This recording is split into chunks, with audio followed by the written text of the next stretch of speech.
Bonjour à toutes et à tous. Je vais juste présenter Yann 2 minutes. Je suis très contente de vous le présenter d'abord parce que Yann est prof à l'Université de Montréal en santé publique.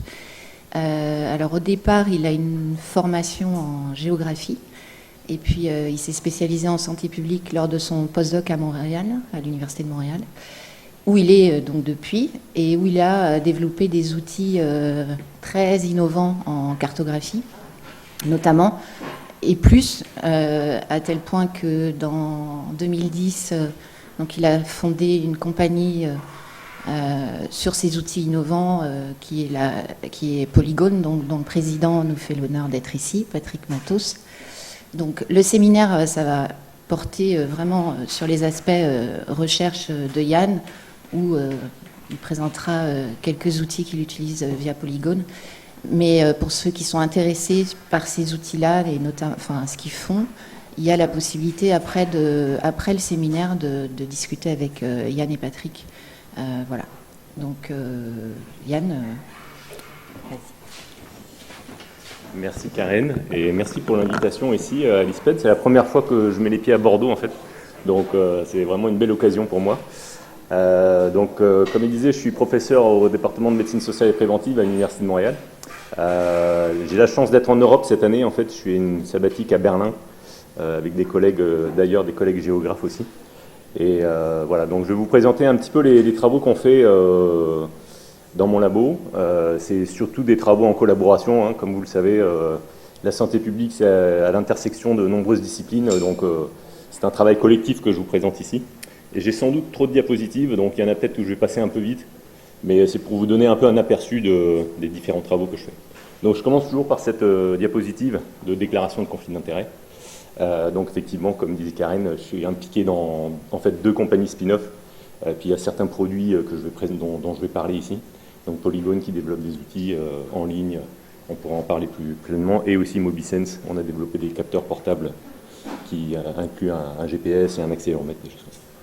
Alors moi, ma thématique de recherche, c'est vraiment les villes en santé. Je viens d'une formation en géographie. J'ai commencé ma formation en France, à Strasbourg, en géographie. Ensuite, j'ai fait un doctorat en aménagement du territoire. Et finalement, je suis allé vers plus l'épidémiologie sociale et finalement plus la promotion de la santé. Et bon, ce qui m'intéresse, c'est comment est-ce qu'on peut transformer nos villes pour soutenir la santé des populations et réduire les inégalités de santé. C'est vraiment mon thème. Et je commence avec cette diapositive. Alors je m'excuse, les diapositives sont plus en anglais qu'en français, mais comme ça, pour ceux qui sont bilingues, ça fait un peu de pratique. Les villes, on peut les voir comme des systèmes complexes. C'est une approche, bien sûr, qui est partagée par de nombreuses disciplines, la complexité. Les villes, c'est des agents multiples, c'est de nombreuses interactions, c'est des boucles de rétroaction, c'est des phénomènes émergents. Et bien sûr, comme je le disais tout à l'heure, ça fait appel à de nombreuses disciplines en fait, avec lesquelles on est content de collaborer pour imaginer ces villes et donc s'intéresser aussi aux dynamiques urbaines. Donc une bonne partie de ma présentation va porter sur ces dynamiques urbaines en fait. Donc la ville en transformation, la ville en mouvement. Alors il y a une notion qu'on a pas mal développée, c'est la notion d'espace d'activité notamment. Comme on le sait en santé, on s'intéresse aux facteurs environnementaux, aux influences environnementales, aux effets de quartier aussi, comme on les appelle, les neighborhood effects.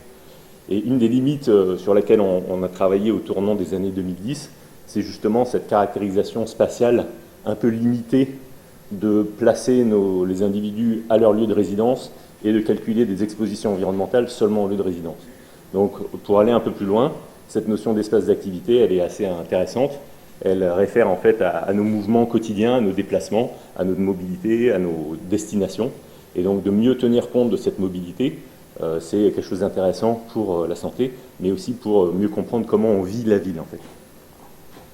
Voilà, donc on peut voir aussi la ville comme un réseau, ou comme des réseaux qui se superposent, et cette approche réseau aussi, on va en parler un petit peu plus.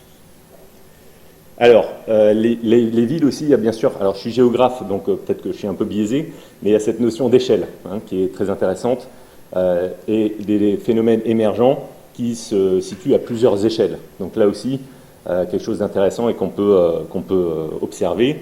Et ces échelles-là aussi nous réfèrent à différents types d'habitats, et c'est cette diversité des types d'habitats qui crée des conditions de vie, des conditions de milieu qui sont intéressantes pour la santé. Alors, la ville, c'est aussi une transformation constante, en fait. Donc là, il y a quelques photos qui illustrent, mais on a tendance un peu à l'oublier, mais la ville, elle se transforme quotidiennement, et c'est ces transformations-là qui sont intéressantes d'étudier. Bien souvent, on a des analyses qui sont transversales, et donc on a un peu du mal à intégrer la dimension temporelle, et donc là aussi, c'est des choses qui sont importantes à considérer. Alors, du point de vue, on va dire, plus conceptuel au niveau promotion de la santé, bien sûr, on peut référer aux travaux de Rose sur l'approche populationnelle aussi, à laquelle on fait souvent référence. Et donc, l'objectif et l'idée derrière cette transformation de la ville, c'est de modifier les conditions environnementales globales, on va dire, et donc de déplacer la courbe de la population, et pas seulement de s'intéresser aux populations, on va dire, cliniques, mais en déplaçant cette courbe, on améliore la santé des populations. Donc ça, c'est une approche, bien sûr, qui est partagée, on va dire, en promotion de la santé, avec quand même un petit peu ce warning, si on peut dire, qu'il faut faire attention en déplaçant la courbe, de ne pas non plus changer la forme de la distribution, comme on le voit sur l'illustration en bas ici, et d'augmenter les inégalités. Il y a beaucoup d'approches populationnelles où on a des effets pervers, en fait, d'augmentation des inégalités. On le voit par exemple sur les enjeux de tabagisme ou les approches populationnelles, par exemple de limitation des espaces où on a le droit de fumer, qui ont des impacts importants en termes de baisse du tabagisme, mais aussi des effets d'augmentation des inégalités entre les groupes. Voilà, donc ça c'est aussi quelque chose bien sûr d'intéressant et d'important dans le sens où aussi la ville, c'est des espaces de ségrégation aussi, c'est des espaces géographiques où les populations se distribuent de manière non aléatoire, si je peux dire. Et donc là aussi, on a cette préoccupation d'inégalité sociale liée aux inégalités spatiales. Et c'est ces ségrégations spatiales qui souvent rendent possible aussi les inégalités environnementales et sociales, si je peux dire. Donc, comme fondement aussi, bien sûr, on peut référer à la Charte d'Ottawa en 86, qui est un peu le document fondateur de la promotion de la santé, qui s'intéresse aussi au renforcement des communautés. Et on verra dans la présentation quelques exemples aussi de méthodes participatives pour renforcer la capacité des communautés à transformer leur milieu. Et bon, aujourd'hui, bien sûr, on est dans une vision qui a évolué et on peut penser par exemple au New Urban Agenda de la conférence sur le Housing and Sustainable Development, qui fait encore référence, bien sûr, à tous ces leviers d'intervention pour transformer les villes vers la santé et l'équité, avec certains aspects critiques aussi de ces développements, notamment, bien sûr, les aspects, disons, liés à l'économie de marché qui viennent s'inscrire dans ces plans-là et qui sont donc aussi critiqués, là, notamment en termes d'inégalité sociale. Alors, les effets de quartier, comme je le mentionnais, il y a aussi, bien sûr, on peut réfléchir en termes conceptuels sur les mécanismes qui, en quelque sorte, transforment les milieux en profil de santé ou en distribution de santé et en inégalité de santé. Donc ici, un papier qu'on avait publié là, il y a quelques temps déjà avec Louise Potvin, qui est une grande défendeuse de la promotion de la santé et qui est aussi ma boss, si je peux dire, la responsable du Centre de recherche en santé publique. Et donc, on avait publié ce papier avec un sociologue, Paul Bernard, pour illustrer un peu les mécanismes d'action et les mécanismes d'accès aux ressources du quartier. Et ces mécanismes, ils peuvent se définir selon différentes règles. Donc, par exemple, il y a la règle de la proximité, qui est une règle physique, géographique, qui est un mécanisme d'accès. Et donc, souvent, quand on va, par exemple, évaluer l'impact ou l'influence environnementale, on va calculer la distance à un parc, par exemple, pour savoir s'il y a une accessibilité potentielle à une ressource de santé. Et ensuite, il y a d'autres mécanismes. Donc, le mécanisme institutionnel, où la règle d'accès, c'est le droit. Selon ses caractéristiques, on a droit ou on n'a pas droit à certaines ressources institutionnelles. Le domaine économique, bien sûr, avec le prix et la loi du marché, qui est aussi une règle d'accès, et la réciprocité informelle, qui est aussi qui se traduit par deux mécanismes en fait, et à travers les organisations communautaires et le local sociability, notamment tout ce qui est réciprocité en termes d'échanges sociaux. Bon, donc ça c'est une manière de conceptualiser les règles d'accès qui ensuite peuvent guider notamment le développement d'indicateurs et de mesures sur le territoire. Je vais passer à travers quelques autres cadres conceptuels, juste pour illustrer aussi, on va dire, les différentes manières d'aborder cette interaction individu-environnement et comment ça se traduit en profil de santé.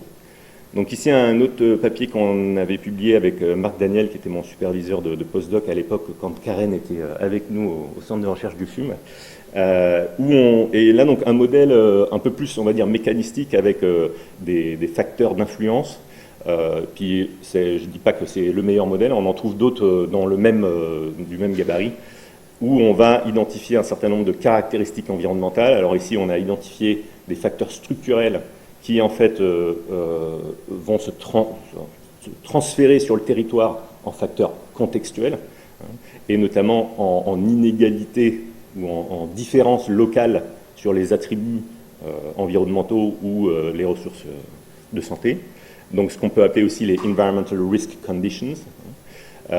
Et bon, ces facteurs-là qui influencent un certain nombre de comportements et d'attributs individuels, notamment en termes de style de vie et de comportementaux. Là. Donc là, on est sur un modèle qui est plus autour de l'explication des maladies cardio-métaboliques. Donc on est sur diet, nutrition, physical activity, donc ce qu'on peut appeler aussi des facteurs de risque. Et que ces mécanismes, ils peuvent être plus ou moins complexes, plus ou moins indirects en termes de cognition, et donc se transférer en stress allostatique ou bien sûr surpoids et maladies cardio-métaboliques. Juste aussi un élément sur ce genre de cadre conceptuel qui peut guider un peu la recherche. On a un peu toujours du mal à représenter le temps. Donc on disait que bien sûr les dynamiques urbaines, c'est ce qui est intéressant par leur transformation. Donc la ville comme laboratoire d'observation, si je peux dire. Le temps, dans ces modèles-là, il est toujours un peu compliqué. Alors bon, souvent, ici, on avait mis une flèche, donc l'idée que le temps, c'est des expositions cumulatives, c'est des périodes d'induction aussi variables, etc.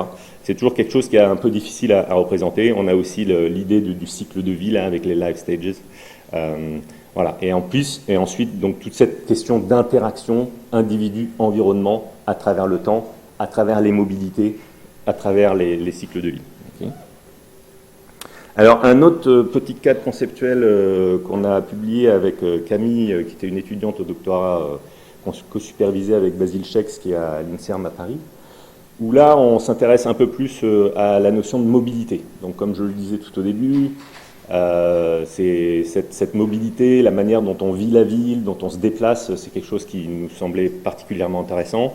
Et donc, bon, je ne vais pas rentrer dans les détails de toutes ces flèches pointillées, pleines, grises, à double sens ou pas, là, mais pour donner l'idée qu'effectivement, c'est à travers nos mobilités qu'on s'expose à différents types d'environnements et que ces environnements, à leur tour, influencent, par exemple, nos niveaux d'activité physique et que, bien sûr, toutes ces conditions-là sont liées à notre position socio-économique ou à notre statut social. Et donc, il y a ces boucles, on va dire aussi, de rétroaction qui viennent éclairer un peu la réflexion. Vous pouvez m'interrompre aussi, d'ailleurs, j'ai oublié de dire en introduction, n'hésitez pas à m'interrompre si vous avez des questions, ou on peut y aller un peu en mode discussion. Alors, donc, effectivement, on parle souvent, ou on a parlé, surtout à partir des années 2000, là, de ce terme de neighborhood effect, donc effet de quartier. Donc, on va dire par exemple le code postal. En France, c'est peut-être moins vrai parce que le code postal n'est pas très précis, mais au Canada, on a 1,1 million de codes postaux uniques. Donc, effectivement, ça nous localise très fortement. Donc, on dit que notre profil de santé est associé à notre code postal. Ça veut dire quoi? C'est que, bien sûr, où on vit conditionne aussi notre santé.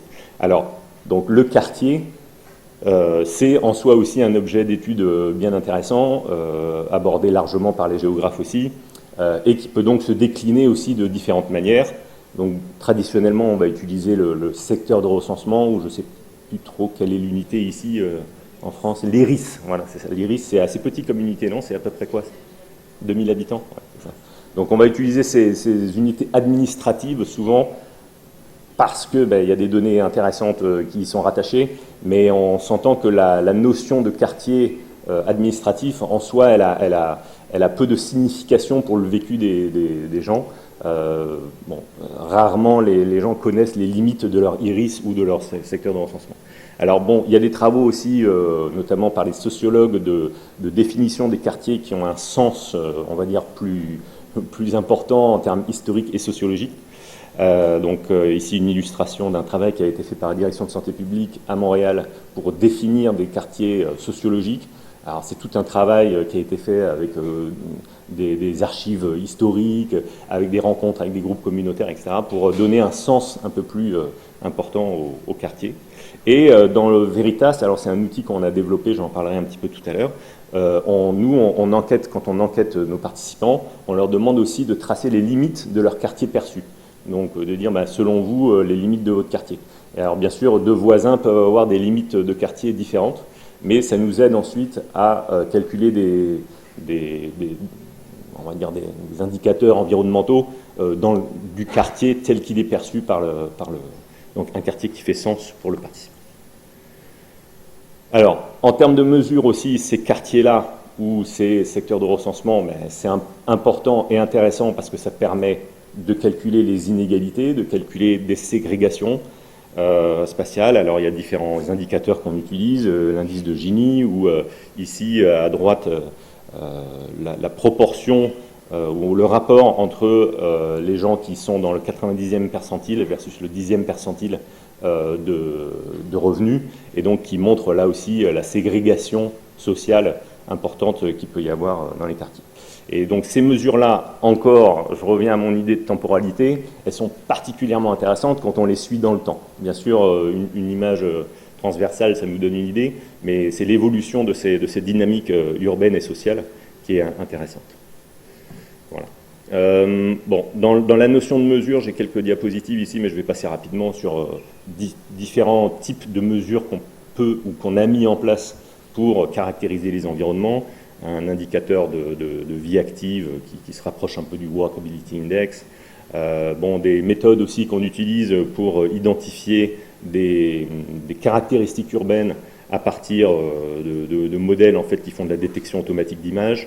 Des mesures de quartier 15 minutes. Alors en France, je pense qu'on parle de quartier plutôt 15 minutes. Je sais qu'à Paris, Anne Hidalgo s'est emparée de cette notion-là de quartier dans lequel on peut faire l'ensemble un quartier qui répond à tous nos besoins, on va dire, dans un rayon de 15 minutes de déplacement, généralement en transport actif, on va considérer.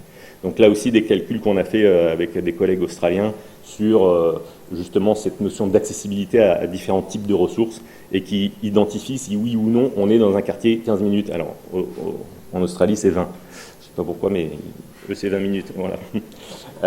Des indices de marchabilité, là, comme je le montrais, comme je l'évoquais. Donc, par exemple, l'utilisation d'images Google Street View, où on peut détecter des features automatiquement et voir dans quelle mesure les caractéristiques visibles de l'environnement, on va dire, sont associées au fait de marcher, par exemple. Alors, en fait, j'ai essayé quand même, dans mes nombreuses diapositives, de structurer un peu les choses. Et donc, j'ai 3 chapitres. Ça, c'était l'introduction. Je ne sais pas quelle heure il est d'ailleurs. Il est déjà 12h36, ça va. Il faut laisser un peu de temps pour la discussion en plus, j'imagine. Ça serait bien. Donc, je vais aller vite. Mais, donc, chapitre 1, inégalité sociale, intervention urbaine, gentrification et santé.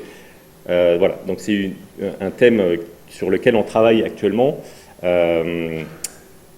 Une illustration ici d'outils qui sont mis à disposition pour les décideurs au Canada, donc un site web que vous pouvez consulter qui s'appelle healthyplan.city, qui permet de superposer des couches environnementales, alors de très nombreuses couches environnementales. En fait, c'est Canoe, un regroupement canadien qui gère des données spatiales pan-canadiennes. Et avec cet outil de superposer des couches environnementales, avec des indicateurs populationnels, notamment pour identifier des secteurs qui seraient prioritaires en termes d'intervention. Donc, par exemple, ici, bon, on a une carte qui montre la densité de healthy food outlets, de ressources alimentaires saines. Bon, on peut superposer ça avec, par exemple, le pourcentage de minorités visibles. Donc, c'est un indicateur qui est disponible par le recensement canadien. Et donc, d'identifier des secteurs qu'on va appeler prioritaires pour l'équité, donc qui permettent de cibler des secteurs prioritaires. Alors, tout ça pour nous amener aussi à la notion de gentrification, qui est un thème qui m'intéresse beaucoup. Donc, dans nos travaux, on a monté, donc, on a plusieurs projets où on monte en fait des cohortes dans les villes et on suit les populations à travers le temps, à travers ces cohortes-là, et on suit aussi, bien sûr, les facteurs environnementaux avec des systèmes d'information géographique qu'on superpose. Donc, un de nos intérêts, c'est d'observer la mise en place d'interventions urbaines. Par exemple, ça peut être du verdissement, ça peut être le développement du réseau cyclable, et de voir dans quelle mesure ces interventions, donc la mise en place de ces interventions, se traduit en comportement de santé. Alors, bon, quand on a commencé donc, ce projet, notamment Interact, qui est dans 4 villes canadiennes, on s'est assez rapidement rendu compte que, oui, c'est bien beau tout ça, mais il y a aussi des effets pervers liés à la gentrification, ce qui nous a amené à monter un projet satellite autour de ça, pour mieux comprendre comment la gentrification, enfin, qu'est-ce que la gentrification, comment elle se développe, et comment est-ce qu'éventuellement elle affecte aussi la santé des populations, et éventuellement comment elle augmente les inégalités sociales de santé. Alors j'ai trouvé une petite illustration là qui me montre qu'à Bordeaux aussi il y a eu de la gentrification, donc c'est bien sûr un phénomène qu'on retrouve dans toutes les grandes villes du monde, on va dire. On a aussi un exemple avec l'Université de Montréal qui vient de construire un complexe, un nouveau complexe, le campus 1000, ça s'appelle, donc dans un quartier à la frontière entre deux quartiers très contrastés, et notamment un quartier relativement défavorisé, Parc Extension, et avec des enjeux de gentrification liés à cette installation qui est intéressante. Oui. Oui, tout à fait. Alors, la gentrification, c'est vrai, c'est une bonne question. Donc, la gentrification, c'est un quartier qui est préalablement sous-investi, under-invested en anglais, là, je ne sais pas comment dire en français, mais dans lequel un quartier, on va dire, qu'on a négligé du point de vue des investissements, donc qui est souvent un quartier défavorisé, qui connaît une transformation rapide par l'afflux de populations aisées. C'est principalement en tout cas, c'est la définition que nous on retient, c'est une définition qui a été développée par Tullier en 2019. Certaines personnes vont inclure dans la définition de la gentrification le déplacement des populations défavorisées vers des quartiers externes. Alors, ce déplacement, il n'est pas toujours présent, donc nous on le considère pas, on le voit plutôt comme une conséquence de la gentrification et pas comme étant inclus dans la définition. Mais donc c'est ce phénomène-là de quartiers qui sont défavorisés et donc qui attirent souvent des investissements qui peuvent être d'ailleurs privés, de gens qui vont investir dans l'immobilier par exemple, et qui vont améliorer le quartier, on va dire, au niveau du cadre bâti notamment, et donc attirer des populations plus aisées. Et voilà. Alors le problème qu'on a avec ça notamment, c'est que si on investit donc, dans des quartiers défavorisés, c'est très bien, mais si les investissements ne bénéficient pas aux populations défavorisées qui y résident parce qu'elles sont obligées de quitter, on a un problème, quoi. On augmente les inégalités. Alors, donc, rapidement, là, on a développé un système d'indicateurs de la gentrification au Canada. On a utilisé des indicateurs connus, utilisés et qu'on a adaptés aux États-Unis et au Canada. Là. Et donc, voyez, par exemple, nous, on utilise souvent l'indicateur DING, là, donc, d'abord, un quartier, il doit être gentrifiable. Donc, il y a un premier critère, c'est est-ce que le quartier, finalement, est-ce qu'il est défavorisé ou pas ? S'il n'est pas défavorisé, il n'est pas gentrifiable. Et le deuxième critère, ensuite, c'est parmi les quartiers gentrifiables, est-ce qu'il y a eu cette transformation au niveau socio-économique que je mentionnais. Donc ici, dans DING, par exemple, ce qu'on veut, pour qu'un quartier se gentrifie, il faut que la proportion des détenteurs d'un diplôme universitaire, l'augmentation, puisque c'est un phénomène temporel, l'augmentation est supérieure à la médiane dans la ville. Voilà. Ça, c'est un premier critère. Mais il faut aussi qu'il y ait une augmentation supérieure à la médiane que dans l'ensemble de la ville des valeurs immobilières. Okay. Et donc, si ces deux critères sont remplis, Ding nous dit ça c'est un quartier qui est en train de vivre une gentrification. Alors au Canada on a des recensements aux 5 ans, donc on peut calculer la gentrification sur une période de 5 ans. Aux États-Unis c'est sur 10 ans. On peut calculer aussi ensuite bien sûr la gentrification sur 5, 10, 15 ans, donc la gentrification qui peut être continue ou sustained, comme on dirait. Alors bien sûr, un des enjeux, on ne va pas rentrer là-dedans, mais c'est que comme il y a plusieurs mesures, tout dépend comment on définit la gentrification, on peut obtenir des résultats différents. Juste pour illustrer ici que Ding est plus généreux dans sa définition de gentrification que Freeman, par exemple.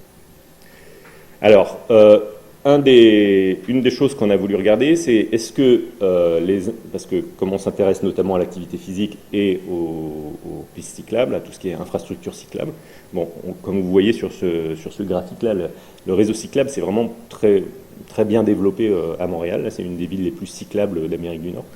Donc il y a eu des investissements assez importants, et qui continuent d'ailleurs. Et donc on s'est intéressé à voir est-ce que ces investissements, déjà, est-ce qu'ils sont équitables, donc est-ce qu'ils sont distribués de manière à aussi fournir des services aux populations défavorisées ou pas, et est-ce qu'ils sont associés à la gentrification. Donc ça c'est un premier papier qu'on a fait, donc juste pour montrer ici, donc on a sur l'axe, donc la double légende sur l'axe des X, on va dire l'investissement ou en tout cas la quantité de pistes cyclables, et sur l'axe des Y, la défavorisation. Donc par exemple la case mauve en haut à gauche, là, c'est des quartiers défavorisés avec peu d'infrastructures cyclables. Donc ça revient un peu à ce que je disais tout à l'heure sur la priorisation des interventions. Et on a la même chose sur les minorités visibles. Donc bon, on a fait des travaux de modélisation pour à la fois voir dans quelle mesure en 2011 la quantité d'infrastructures cyclables était équitablement répartie, et aussi cette idée de changement, donc les investissements qui ont été faits entre 2011 et 2016. J'hésite à rentrer dans trop de détails, parce que peut-être qu'on va garder les détails des modèles pour les discussions, si vous voulez, on pourra y revenir, quoi. Mais donc, bon, en gros, ce qu'on voit ici, c'est que la situation en 2011 nous montre que par quintile de défavorisation ou par quintile d'augmentation de minorités visibles, on a à peu près un 20% d'infrastructures en moins. Donc il y a vraiment un gradient social d'infrastructures en 2011 très important. Et si on regarde au niveau du changement, eh bien on voit que notamment en termes de quartiers avec des plus grandes proportions de minorités visibles, on a aussi des investissements qui sont moindres. Et bon, on peut identifier ensuite ces quartiers et soutenir la décision pour...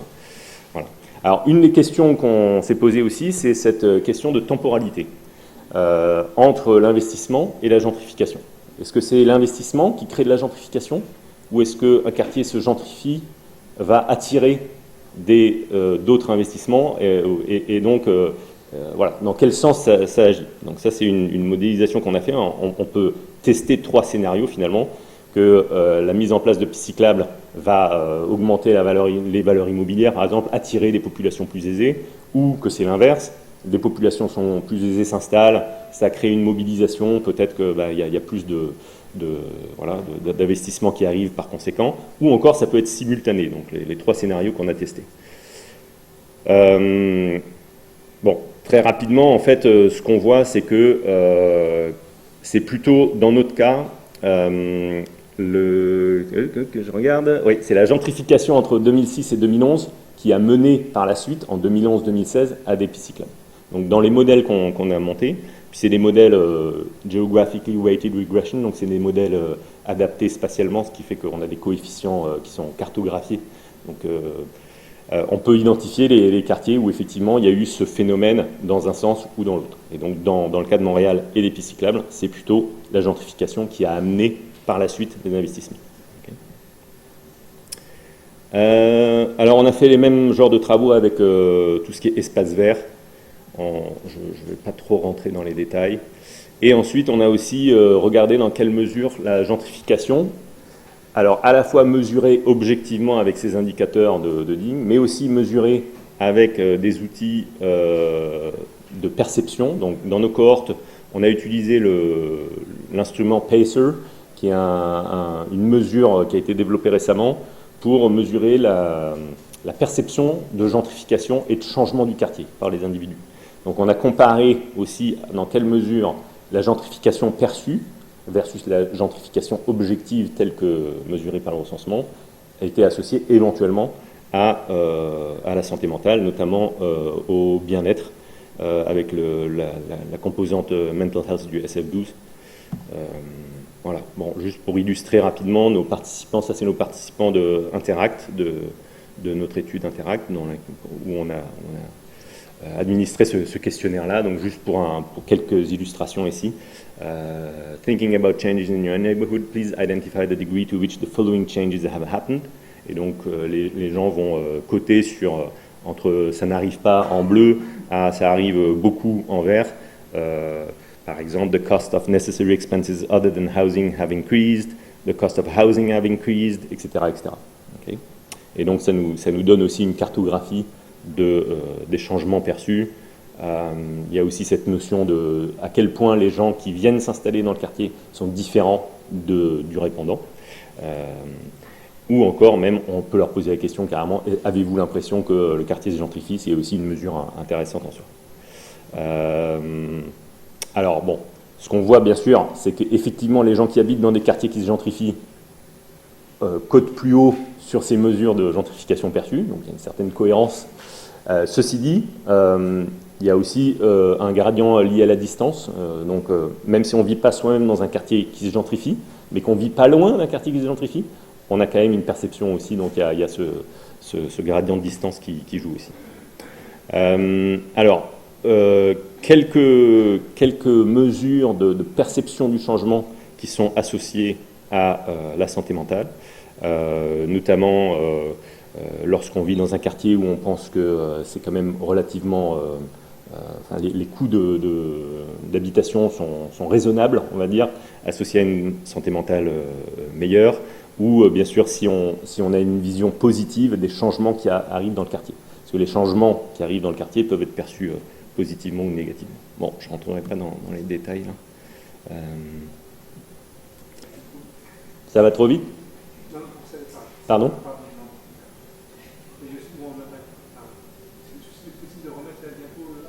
Ouais. Laquelle, celle-là? Celle sur laquelle on était, c'était celle-là? Je pense. Voilà, alors on voit que la perceived gentrification, par exemple, là, le modèle 5, est associé négativement. Bah, c'est marginal, hein, on est limite en termes de significativité, là, mais associé négativement à la santé mentale. Ouais. Puis ce qu'il faudrait voir aussi, là on ne l'a pas fait, mais je ne crois pas qu'on l'ait testé. Est-ce qu'on l'a testé ici? Non. Mais donc ce qu'il faudrait tester aussi, c'est éventuellement un effet d'interaction avec le profil socio-démographique des répondants, quoi. Parce que l'hypothèse, c'est que les gentrifieurs sont moins affectés par la gentrification que ceux qui se font gentrifier, quoi. Voilà. C'est un peu logique. Ok. Ça va? Alors, on passe au chapitre 2. Il va être plus court. Alors, donc, juste pour vous illustrer un petit peu cette notion de mobilité et d'exposition multiple. Donc, on l'évoquait tout au début, la notion d'espace d'activité, qu'on a vraiment quelque chose qu'on a creusé pas mal. Alors, on a utilisé différentes bases de données, aussi des bases de données d'origine-destination, dans le domaine des transports, qui nous disent où les gens se déplacent, pour calculer des expositions environnementales, notamment en termes d'environnement alimentaire. Et on a donc développé aussi cet outil qu'on a appelé Veritas, qui est un questionnaire en fait cartographique interactif et qui permet aux répondants de nous dire les lieux qu'elles visitent, à quelle fréquence, et aussi on a rajouté une couche sur le réseau social, donc avec qui ces lieux sont fréquentés. Donc finalement le name generator de notre questionnaire d'analyse de réseau social, c'est le lieu qui prompte le participant à nous dire avec qui. Et à la fin, on avait quand même des questions aussi avec qui discutez-vous de choses importantes et avec qui passez-vous du bon temps, qui sont deux questions classiques là, en termes d'analyse de réseau. Et donc, ce qu'on obtient, c'est ce double réseau, un réseau qu'on peut appeler bipartite, de lieux et de membres du réseau social qui sont donc connectés. On complète aussi le réseau social égocentré en demandant qui connaît qui, donc ça permet de connecter les gens entre eux. Et voilà. Et donc avec ça, on peut faire toutes sortes des analyses assez intéressantes, notamment Alexandre No, qui était un étudiant au doctorat là, qui travaille encore avec nous, qui a beaucoup exploré toute cette question d'analyse de réseau entre donc des liens entre individus, mais aussi entre individus et lieux, et notamment en lien avec le vieillissement dans une cohorte de personnes âgées au Québec. Quelques vues d'écran ici. Alors voilà, ce questionnaire-là, il est intégré en fait dans une plateforme qu'on a développée chez Polygone qui s'appelle SGNA et qui est donc en fait une plateforme d'enquête qui permet d'enquêter nos participants. Et donc avec ses fonctionnalités interactives, cartographiques, et aussi donc tout un flux logique pour faciliter l'exercice pour le participant, pour nommer les personnes. Donc là, ça illustre un petit peu les écrans là, de ce questionnaire. Alors bon, on a fait pas mal de travaux en fait avec ce Veritas. Ce questionnaire-là, il a été utilisé dans d'autres contextes. Il y a pas mal de chercheurs qui se le sont appropriés. Et donc il y a pas mal de travaux qui nous indiquent effectivement que quand on tient compte des multiples lieux d'exposition, on a une meilleure explication des phénomènes de santé que si on n'utilise que le lieu de résidence. C'est un peu une évidence, mais fallait-il encore le montrer. Et donc, par la suite, on peut aussi enrichir les données avec aussi des données de mobilité plus précises, notamment avec des capteurs GPS qui nous donnent aussi la localisation en continu. Donc là, on a fait aussi un certain nombre de travaux là-dessus et on a aussi développé un capteur GPS, accéléromètre, Bluetooth qui permet de collecter ce genre de données. Il y a aussi, bien sûr, des fois des applications, on utilise aussi des applications téléphone intelligent qui nous collectent de la donnée GPS et de l'accélérométrie, et avec lesquelles donc, on peut localiser le participant. Alors, comme déjà on suit le participant dans son quotidien, autant lui poser des questions de temps en temps. Donc on a aussi développé des protocoles qu'on appelle Ecological Momentary Assessment, EMA, ou GMA, Geographic Ecological Momentary Assessment. Donc ça consiste tout simplement à administrer un petit questionnaire plusieurs fois par jour. Notamment, on a développé un outil ici avec des collègues, avec Marie Buzy à l'Université de Lorraine, sur une mesure du bien-être chez les adolescents, en 8 items ici, avec des petits pictogrammes. Et donc 3 fois par jour, on pose la question comment vous vous sentez. Et donc ça nous donne des variations de niveau de bien-être intra-quotidiennes, et qui permettent ensuite d'être modélisés avec des modèles multiniveaux, donc on va dire des observations nichées dans des journées, elles-mêmes nichées dans des individus, et donc on a des variables sur ces 3 niveaux-là, incluant des variables environnementales. Ouais. Géolocalisées, ouais, c'est ça, exact. Donc quand on a des cartes du bonheur, ouais, c'est le bonheur. Oui, c'est ça, j'aurais dû en mettre une. Donc c'est ça, on peut les géolocaliser, et donc du coup on peut aussi bien sûr calculer des facteurs environnementaux au lieu de là où les gens ont répondu au questionnaire. Alors bon, vous voyez, ça c'est un étudiant à la maîtrise là qui a travaillé avec nos données. Donc c'est un protocole qu'on administre dans plusieurs études là. Il y a Interact, il y a aussi un projet sur le REM là, un réseau express métropolitain, un train léger sur rail là, qui a été mis en place à Montréal. On a une étude là-dessus aussi. Donc vous voyez, on a 889 participants qui ont joué le jeu et qui, pendant une semaine, ont reçu 3 notifications par jour et nous ont donné leur niveau de bien-être en fait. Alors, il y a un questionnaire sur le bien-être là, qui est le subjectif, c'est lequel qu'on utilise ici. Short Mood Scale, qui est en 6 items. C'est des mesures d'affect en fait. Et on pose aussi la question, lorsque les gens répondent, avec qui ils sont. Donc toute cette question d'interaction sociale, ça nous intéresse. Et donc ce qu'on voit, c'est que quand on est with friends ou with family, notre niveau de bien-être il est meilleur. Donc c'est quand même sympa. Et bien sûr, il y a des facteurs aussi intra-quotidiens, temporels là, qui viennent jouer, avec des modèles spatiaux, autorégressifs, etc. Ce qu'on voit aussi, c'est qu'il y a une interaction entre l'interaction sociale et le genre. Donc les femmes qui sont seules mais avec des gens autour ont un niveau de bien-être inférieur que la catégorie de référence, c'est hommes seuls. Par contre, dans cette étude, on n'a trouvé aucun effet environnemental. Donc on a calculé la canopée. Donc quand les gens répondent, on a la coordonnée GPS. On peut donc tracer un buffer, calculer des facteurs environnementaux, canopée, d'être dans un quartier gentrifié, défavorisation matérielle, sociale, densité des routes, distance au parc. Aucun de ces indicateurs n'était significatif. Alors par contre, on a fait une autre étude avec Basile récemment, où cette fois-ci on avait des données en continu GPS. Donc on a pu non seulement calculer les conditions environnementales au moment de répondre au questionnaire, mais aussi pendant 2 heures avant, parce qu'on avait toutes les coordonnées GPS. En fait, ici ça illustre un petit peu, vous voyez là. Donc le point mauve foncé là, c'est quand le questionnaire a été répondu, et tous les autres points, c'est des buffers qu'on a créés, des traces GPS 2 heures avant. Donc là, on peut calculer une exposition pendant 2 heures, et voir dans quelle mesure l'exposition pendant 2 heures, elle est associée au niveau de bien-être. En fait, ici, c'est une échelle de symptômes dépressifs inversée. Donc,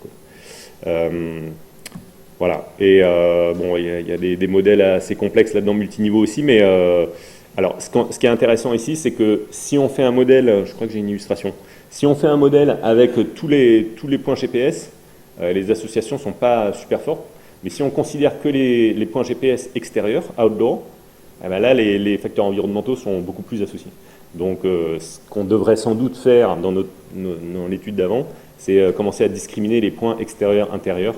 Et c'est sûr que l'exposition environnementale, c'est logique aussi que, je ne sais pas, par exemple, l'exposition à la verdure ou à la végétation, elle est sans doute plus importante si on est à l'extérieur que si on est dans un bâtiment où là, on peut calculer des choses, mais on n'est pas réellement exposé, on va dire. Alors, il me reste un chapitre. J'ai le droit ? En 1 minute ? Il reste un quart d'heure. Bon, je prends 3 minutes alors. Comme ça, il reste 12 minutes de discussion. Ça va ? Non. Oui, c'est ça.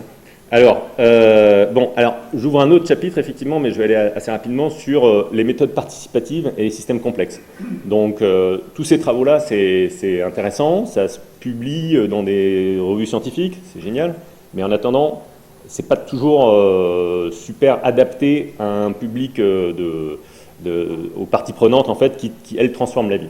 Donc on est aussi en train de développer des protocoles de collaboration avec la ville de Montréal ou d'autres villes, la ville de Longueuil notamment, et des partenaires comme l'Institut du Nouveau Monde, Nature Québec, des organisations communautaires pour, on va dire, faire du transfert de connaissances, notamment par l'utilisation d'outils participatifs. Et donc ça, c'est 2 outils qu'on a aussi développés chez Polygone, qui sont des outils qu'on utilise et qui sont assez intéressants. Notamment, le premier, je vais en parler rapidement, la cartographie conceptuelle, qui est en fait une méthode qui permet de consulter un groupe de personnes et de rendre compte de la vision collective qu'a ce groupe d'un enjeu qui peut être complexe. Donc comment ça se passe ? Il y a en gros 3 phases. Il y a une phase de brainstorming, donc on pose des questions, on pose une question sur voilà, la question de recherche, on va dire, les gens brainstorment. Dans une deuxième phase, les gens trient les idées qui ont été exprimées, font des groupes avec, font des piles. Et ces données-là, en fait, ça nous donne une matrice de similarité qu'on peut analyser, sur laquelle on peut appliquer des algorithmes, notamment de calcul d'agrégats, de clusters, et de réduction de dimensionnalité. Et ça nous donne une carte. Et cette carte, en fait, c'est la vision collective de l'enjeu. Donc, par exemple, ici, une illustration d'un travail qu'on a fait. On s'est intéressé encore, bien sûr, aux interventions urbaines. Donc, les questions, en gros, c'était c'est quoi les interventions urbaines qui sont souhaitées par les populations ? Et du côté des décideurs, c'est quoi les processus pour que les interventions dans les milieux soient réussies ? Donc, c'est deux questions, donc 2 exercices de cartographie conceptuelle qu'on a fait. Un avec des participants interacts, des citoyens. Et donc la question qui leur a été posée vraiment, c'est selon vous, quelles interventions devraient être mises en place dans votre quartier pour améliorer votre qualité de vie et celle de vos concitoyens ? Donc les gens donnaient des idées. Et puis pareil pour les décideurs. Enfin, pareil, une autre question pour les décideurs sur les processus. Et vous voyez, donc ça c'est le genre de carte qu'on obtient avec cette approche. Donc la carte des citoyens, on identifie en fait 6 clusters, donc 6 groupes d'idées qu'on interprète souvent avec les participants. Voilà, donc ça c'est les 6 groupes qui sont ressortis. Puis vous voyez, chaque point là qui est là, c'est bien sûr une idée. Donc, par exemple, le point 17, increase parking spaces for car sharing, etc. Donc ça devient un outil aussi d'aide à la décision pour la mise en place d'interventions. Et ici, on a la carte pour les processus du côté des décideurs. Donc ici, on a 5 clusters sur les éléments qui contribuent à une mise en place d'intervention réussie. Vous voyez, on pourrait les lister tous et les regarder. Et ben, alors, ce qu'on a fait avec ça, c'est que comme on a ces deux exercices, ben, on peut faire une matrice. Donc, sur les lignes, on a ce que les gens veulent. Et puis, en colonne, on a ce que les décideurs pensent devrait être mis en place en termes de processus. Et donc, ensuite, dans chaque case, on peut dire, bon, ben, qu'est-ce qui existe? Qu'est-ce qui se fait? Qu'est-ce qu'on devrait faire? Donc, ça devient un outil d'aide à la décision, en fait. Voilà. Et j'ai plus le temps. Donc, je vais juste vous dire qu'on a un autre outil qui s'appelle le Fuzzy Cognitive Mapping, qui est similaire au concept mapping, mais qui va plus s'intéresser aux relations causales entre les concepts. Donc, essayer de modéliser le système complexe, notamment de la gentrification. Donc, vous voyez, par exemple, ici, on a et puis ça, c'est un système complexe qu'on a extrait d'une revue de littérature sur les liens entre gentrification et santé. Donc, on a tous ces concepts qui sont reliés et donc qui ont des relations causales telles que décrites par la littérature. On a fait aussi des focus group avec des experts sur la gentrification et la santé. Et donc, bon, on est en train de construire notre modèle final qui ressemble un peu à ça, quoi, avec des liens causaux identifiés. Et ça, ensuite, on peut l'analyser avec des réseaux de neurones et faire de la simulation du système. Donc, on peut dire, bon, bah, si on augmente la dose d'un concept, comment ça se diffuse dans le système. Et donc, ça devient des outils d'aide à la décision qu'on met en application avec nos partenaires, en fait. Voilà. Je vais m'arrêter là. Et puis, je ne sais pas c'est quoi toutes ces diapositives. Voilà, j'ai fini. Merci.